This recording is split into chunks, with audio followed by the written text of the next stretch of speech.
Good morning to you and your family. Buenos dias. Welcome to the North Point Christian Church live stream. We're really glad you joined with us. Especially if this is your first time. You are definitely among friends. This has been a difficult week for a lot of people.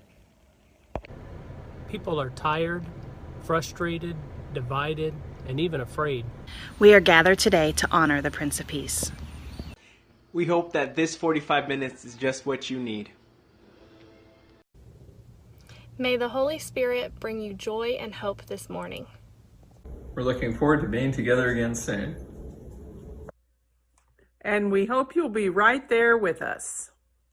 Let's get this thing started. Well, good morning. This is just a special welcome especially to new people who have joined us today. We know that really for months, live streaming has been the only way to visit a church service. That's starting to change right now, but I want you to know how grateful we are that you've chosen to be here with us. I want to remind everybody that's here online with us to make sure that you go and you get your communion ready, your juice and your bread, whatever it is that you're going to use.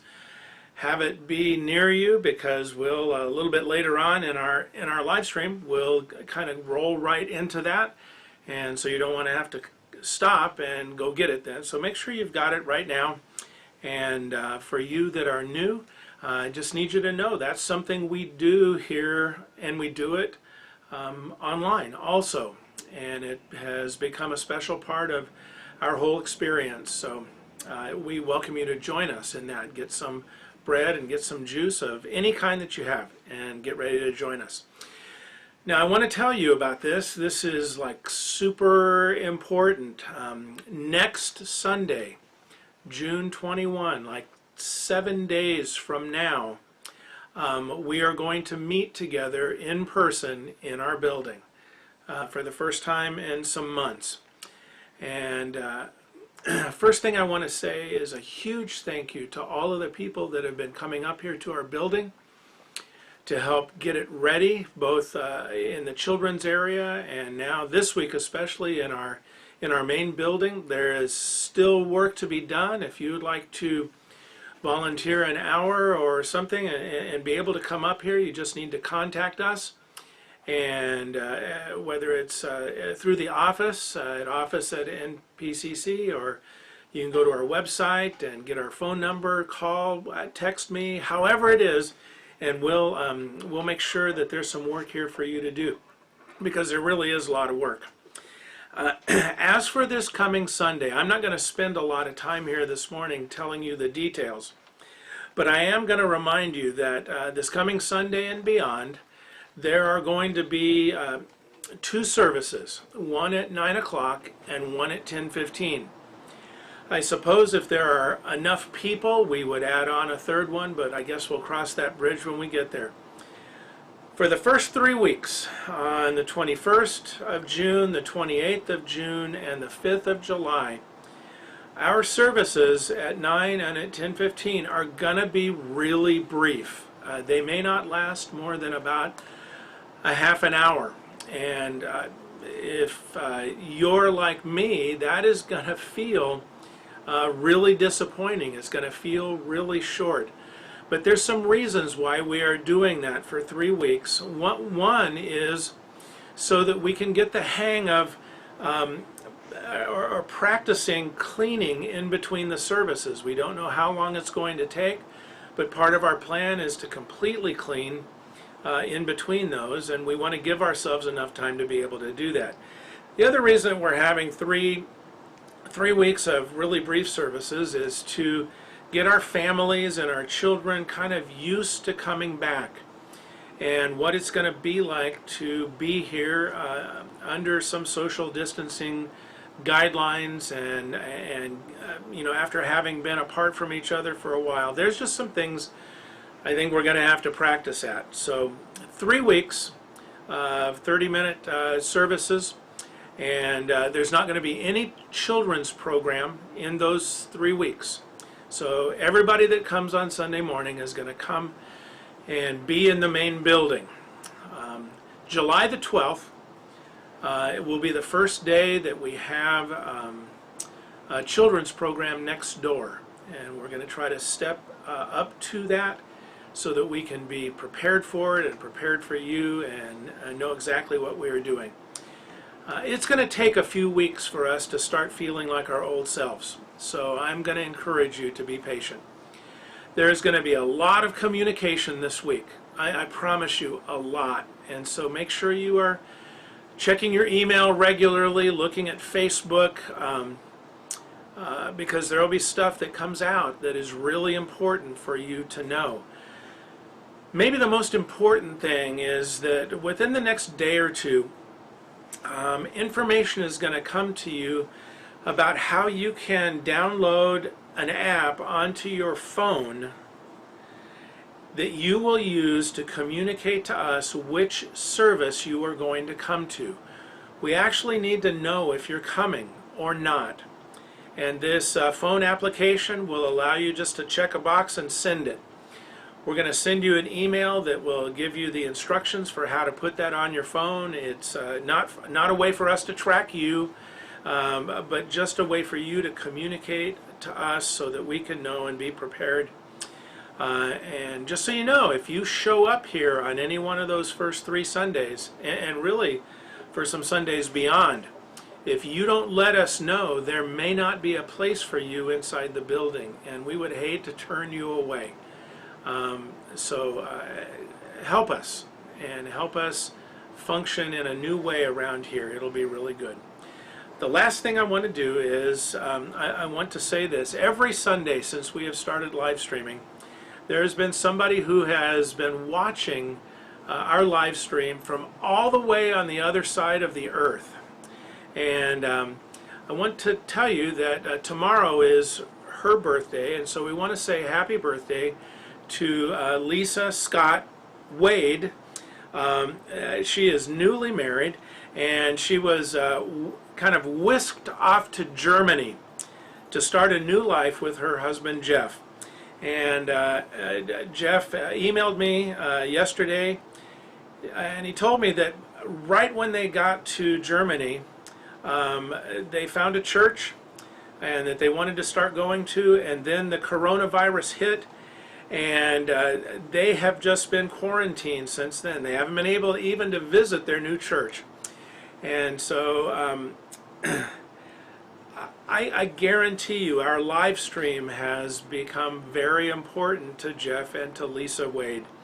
And so Lisa, I know you're watching because I saw you show up in the comments on Facebook.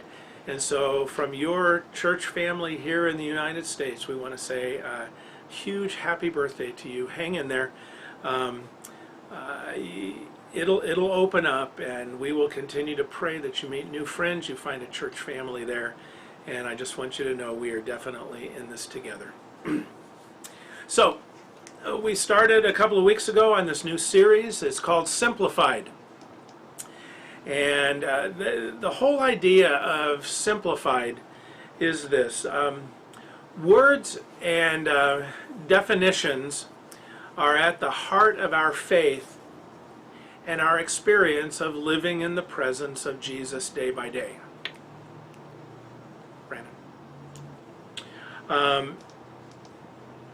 And when those words get complicated and confusing, and the definitions get overly complex and difficult to understand, the same thing happens to our faith. So simplifying the story of Jesus, honestly, has defined my approach to teaching the Bible for my whole life. I think that's mainly because of being a youth pastor for so many years. When I started preaching here at North Point about 20 years ago, I just never stopped keeping young people in my mind as I stepped up in front of our church body to preach on Sundays. And some of you know this, my filter for communicating has always been a 10th grade boy.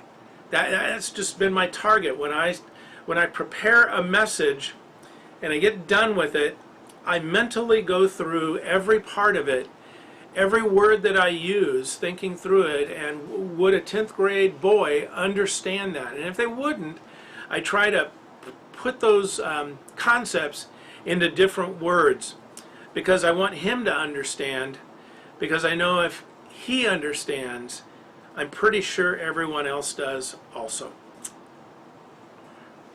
Anyway, there's an illustration that started making its rounds in the church probably 40 or 50 years ago. It may have been even before that. In the past 5 or 6 years, a really popular author and preacher, his name is Francis Chan, he has kind of brought this illustration back, and so there's some of you that have probably seen it. But I want to give my spin on it a little bit here today. And so I want you to follow along with me, because we're going to take kind of a walk here. The first thing that I want you to see is there's a rope here. See the rope? And at the end of the rope there is this white section right here. I want you to keep in mind that that little 3-inch section of white as we go along, because this rope, as you see it, it represents eternity. And just look at it as we go along. Remember the 3 inches back there, but look at the rope as we kind of walk out here and see eternity kind of passing. And what's really interesting is that there are some of us, I hope all of us who are looking, we are people who have kind of come to the conclusion that existence as we know it isn't just a chance collision of a bunch of molecules that exploded somehow, and that we have life. Rather, we see life, as believers, we see life as rather intentional by God's design. But kind of look at this. Keep in mind the 3 inches that's back there, but this is eternity as it goes on. And it represents, I think, billions and billions of years going forward. More and more and more bits of time that represent what happens after we pass from this existence that we have here on earth. Then we move on, and beyond us is all of this. More and more years and years and years and eons and time that passes all the way through just the universe, and we don't have a real concept of this, but we know by faith that there is something beyond the grave, and it is eternity. Now, are you still thinking about those that little white thing at the end? Don't forget that, because there's a relationship between all of this that is eternity and that little white spot at the beginning of that rope. You look at it, and it goes on and on and on and on. That's eternity. And it just, I think about it, and it completely and totally blows my mind to try to wrap my head around the idea that there is unending existence that would go on even beyond my life. And yet by faith, we believe that there is more than just right here. And it is kind of fascinating to me that we struggle with this whole idea of eternity, and yet it is a foundation. It is an absolute foundation of our faith. And so we're gonna follow this all the way back into my office, back to where we were, kind of following along all the way back, and I want to continue on now with some thoughts that I have, honestly, about this, because this is the part that is most important today. I want you to wrap your head around it.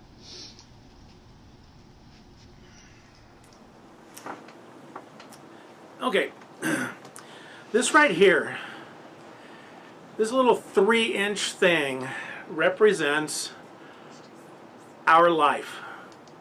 Your life, mine. Look, I've got 65 years in there. Man, 65 years. That's incredible. Your life on this little white thing could be, you could be about right here, or you could be here, or maybe a little farther down here. I don't know where you are, but it represents our life on earth. And here's the thing about this, is that we are people that are consumed with that. With that. We are consumed with that. In this 3 inches, we are born, we go to school, we meet people, we play sports, we're in the band, we go on trips, we are with our family, we graduate from high school, we go to college, maybe graduate, maybe we get a job, meet somebody, raise a family, buy a home, go on vacation, get a new car, get another new house, go on another trip, get a new job, and it just kind of keeps going and going. But think of this. Remember the timeline. The rope that we looked at just goes on, and yet we are people. This is what we are consumed with right here. And we are, as people, we are shaped and molded by the values and the ethics that come up in this spot right here. Just right there. That is it. And we're consumed with it. Now, in this day and age, when you end up talking about eternity, okay, this timeline, and it goes on and on and on, people kind of look at people of faith and go, man, you guys are like crazy. You're just crazy. You're thinking about eternity. Can't even be sure that that's going to happen. And what I've been thinking about this week is, if all you do is focus on that right there, who's the crazy one? Who's the crazy one when you think this is where everything is wrapped up? Everything is wrapped up right there. What I do in this time frame right here, though, it determines what I will do for the millions and millions of years beyond this. And yeah, by faith, that is a rough one to wrap our heads around. But that is the story of the Bible. That is the story of walking with God that we have to come to grips with. Now, in the book of Romans, chapter 12, verse 2, it is such a great verse, and I want you to read it with me and follow along. We're going to put it up here on the screen, and this is the Apostle Paul writing, and he says these words: "Do not be conformed to the pattern of this world, but be transformed by the renewing of your mind. Then you will be able to test and approve what God's will is, His good, pleasing, and perfect will." So when we started, I started thinking about simplifying this, and so this is what I want you to take with you. There's 2 words in this verse. We're going to look at one right now for a few minutes, and then we'll look at the next one, or the other one, next week. But this is part of my simplification process. All right? It's the word conformed. It's an interesting word. Like so many of the words in the Bible are. This word, if we were to read it in the original language, it is where we get our English word schematic. Okay, now if you're a 10th grade boy, you may not quite understand the concept of schematics.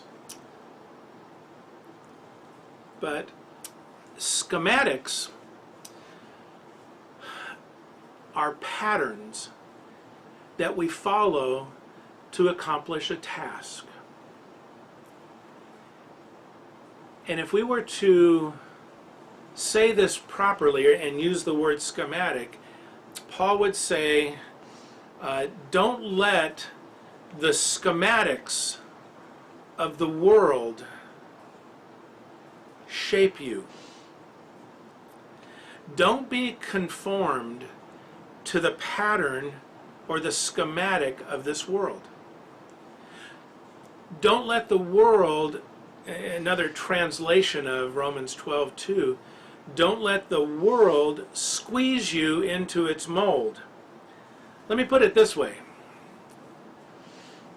Don't let what happens here be the only thing that shapes your values and ethics and purpose and design for life, because there is infinitely more than what exists in this little spot. Conformity to this world, and even that word is interesting because we think of the world and we think of the earth or the things that go on in it. The actual word is, do not be conformed to the patterns of this age or this set of years, this time frame. Don't let the values of this time frame shape what you think, because there are things that set outside this age that really define how you are able to look at what's going on now. We are to be people that see beyond right here and outside of here. What is in here is seen. It's temporary. It's the 3 inches. It's what people do.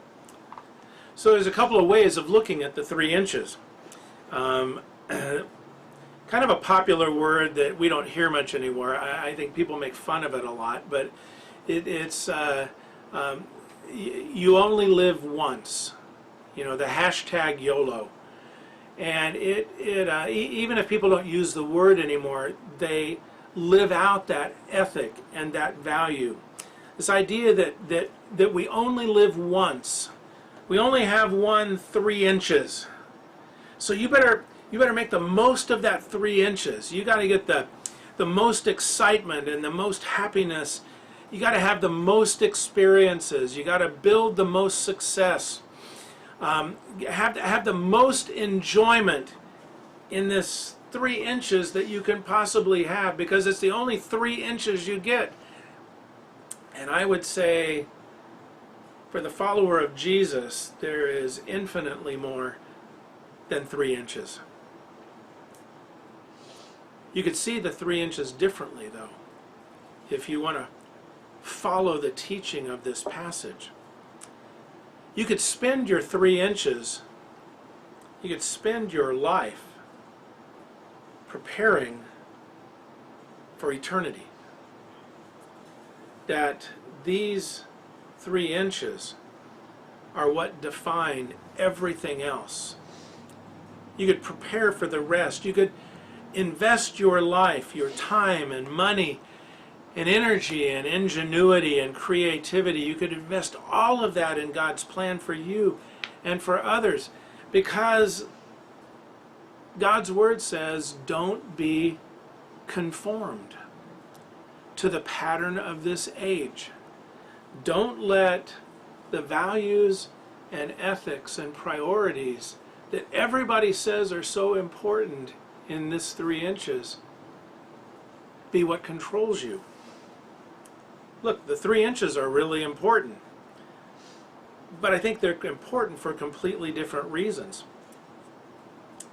If this is all you got, if there is nothing beyond this, if this 3 inches is all you've got,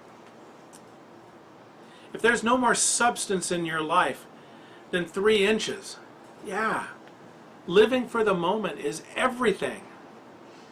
And honestly, that's the way that most people live, even people that have some kind of belief in eternity. The 3 inches consume them. And I got to tell you, that is a crazy deception.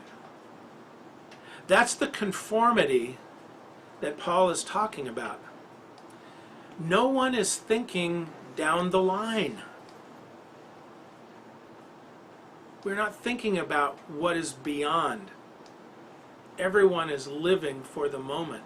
Look, I love living for the moment as long as I can define it and control it.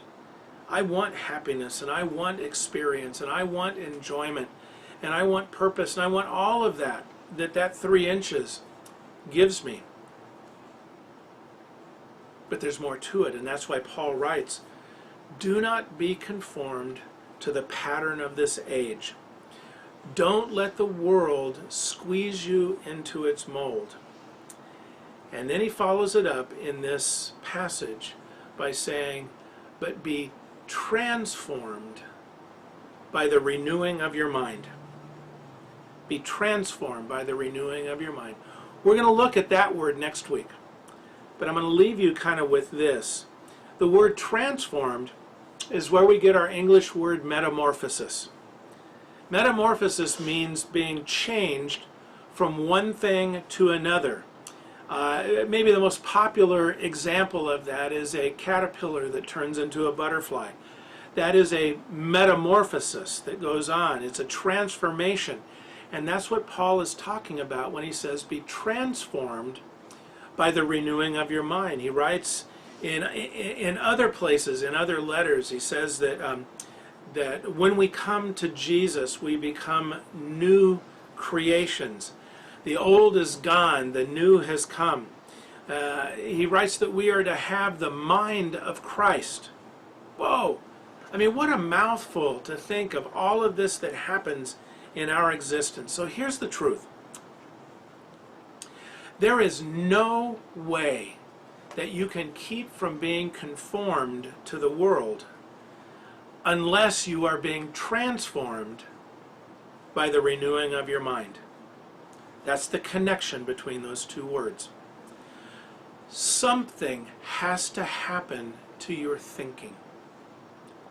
You can't go on thinking the way the world does around you. You cannot go on being conformed to those patterns. You cannot go on following the priorities that everything outside of Jesus is telling you to do. What we need is a change in our thinking. And that comes day after day by being renewed again and again and again in the way that we think. We're going to look at more about the transformation process next week. But I want you to get this today. Renewed thinking doesn't happen by accident. It happens by being in God's Word. I have always considered that to be the primary place where our mind is trained to see things from Jesus' perspective. There is just not a substitute for spending time in God's Word. Got to do it. But that isn't the only way that transformation happens.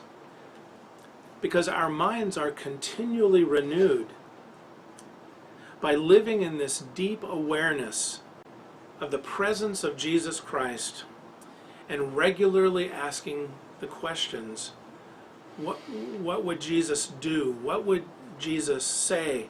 How would Jesus treat this other person?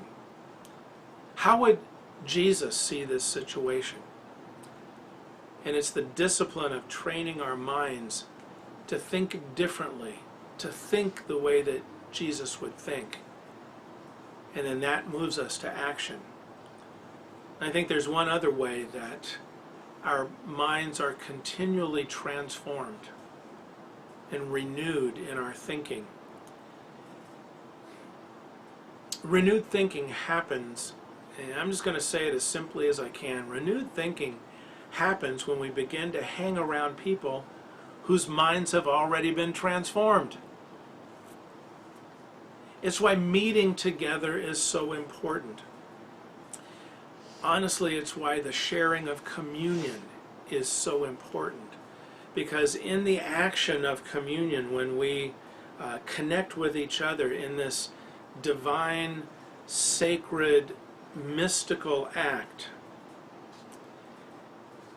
it is where our minds are renewed and transformation begins to happen. So we come together with bread to remember Jesus' body on the cross. And what happened on the cross is his body was given to defeat the evil one. And we drink juice to remember his death. And his death is what has secured our new lives. It is his death that begins the process of transformation. And it's this really remarkable story that we reconnect with again and again and again in communion, and where our minds are renewed as we remember what happened. Our lives will no longer be conformed to the patterns of this age. We find ourselves in that mess, but Jesus' promises are real, that we will be conformed more and more and more to the image of the one who died for us and rose again to prove that his words and his actions can be trusted. That's what we remember at communion every time we take it. So, as you take your bread and as you drink your juice this morning, I want you to remember that you are doing this act in community with other people who are doing the same thing and being renewed in the same way that you are in this moment. I want you to watch and listen right now.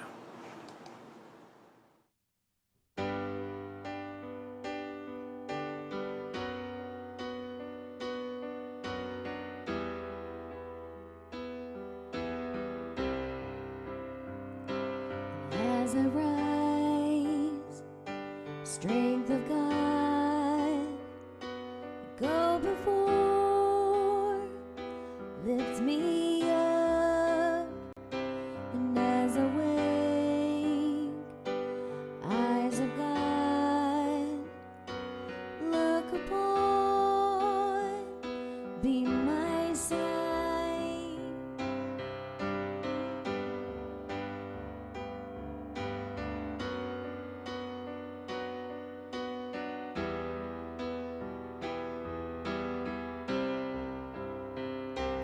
As I wait, heart of God, satisfy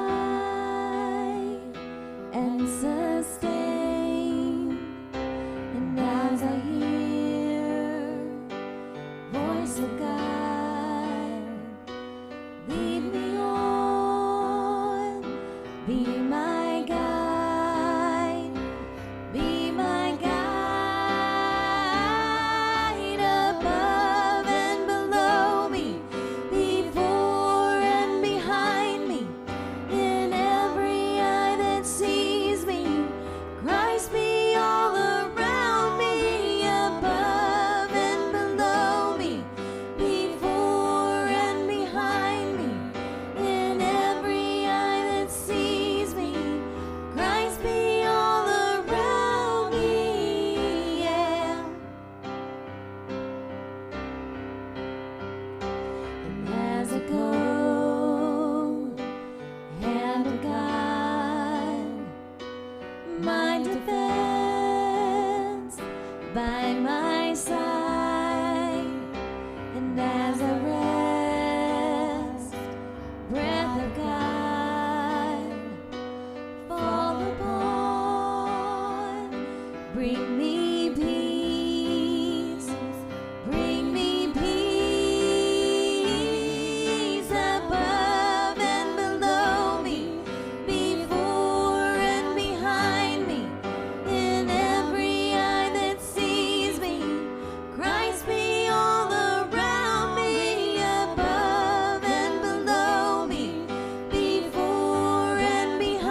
Okay, this is a huge week for North Point as we prepare to meet together in person in just 7 days.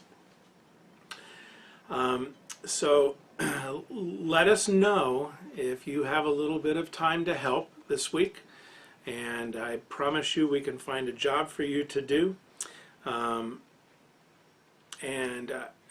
We are, honestly, we are so excited about this next week, and hope that we can see many of you. So check your email and check Facebook regularly, because there is going to be information passed around there that you'll want to know that'll help you prepare yourself and your family for next Sunday. But really, more importantly, it will help us be able to serve you well. I guess I've been waiting to say this for like over 3 months, and that is, I am really looking forward to seeing you next Sunday. I hope you have a great week.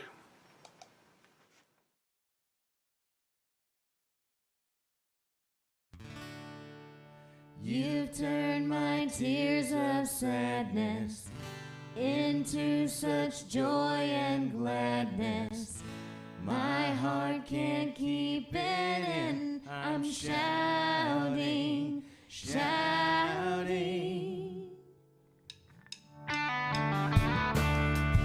In your life, I find my strength. In your truth, I overcome.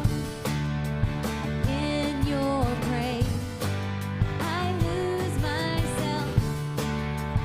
In your love, you turn my tears of sadness into such joy and gladness. My heart can't keep it in. I'm shouting, shouting. You turn my tears of sadness into such joy and gladness. My heart can't keep it in. I'm shouting, shouting. In your joy, I find my strength. In your hope, I overcome. In your grace, I lose myself. In your love, you turn my tears of sadness into such joy and gladness. My heart can't keep it in. I'm shouting, shouting. You turn my tears of sadness into such joy and gladness. My heart can't keep it in.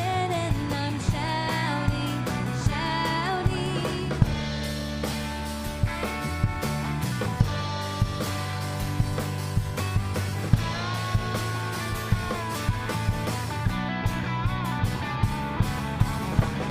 You turn my tears of sadness into such joy and gladness. My heart can't keep it in. I'm shouting, shouting. You turn my tears of sadness into such joy and gladness. My heart can't keep it in. I'm shouting, shouting.